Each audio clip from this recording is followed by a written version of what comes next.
दिल बड़ाई साहब, आपकी जानिब आते हैं। मरीम नवाज नून लीग की क़यादत की उम्मीदवार, लेकिन नाकामियों को कबूल करने के लिए तैयार क्यों नहीं है? असल में नाकामियां बढ़ती जा रही हैं, कम होती तो नज़र नहीं आ रही। उनके जो सबसे बड़े खिलाड़ी ने, जिस तरह मैंने पहले भी कहा कि उनकी पार्टी को एम्बेरस करवाया है, और अब वो जिस पे वो नाज किया करते थे कि ये इन्हीं को मईशत आती है, तो इस मरतबा ये पहली मरतबा हुआ है। असल में वैसे तो इसहाक डार साहब चूँकि वो एक अकाउंटेंट हैं, तो अकाउंटेंट का काम क्या होता है, वो बुक रिकॉर्ड के साथ खेलना। तो अखराजात कभी बुक से बाहर कर दिए, कभी बुक में ले आए। तो इस मरतबा IMF ने ही करने नहीं दिया। जब IMF ने ही करने नहीं दिया, तो उस मरतबा पहली मरतबा ये हो गए एक्सपोज।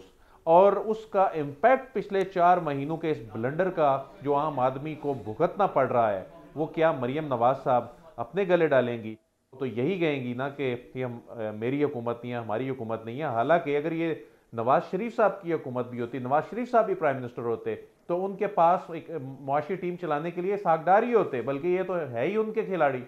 तो ऐसे में ये इतना आसान नहीं है इसे जान छुड़ाना, बल्कि आने वाले कई बरसों तक ये जो खमियाजा इसहाक डार साहब के इस अमल से भुगतना पड़ रहा है। ये जो देखें ना, आप डॉलर स्टेबिलिटी की तरफ ये जो रुपया है, ये क्यों आ रहा है कि आप IMF प्रोग्राम में गए, तो आपने रियलिटी को पहले तस्लीम नहीं किया, सियासत की, मईशत पे सियासत की।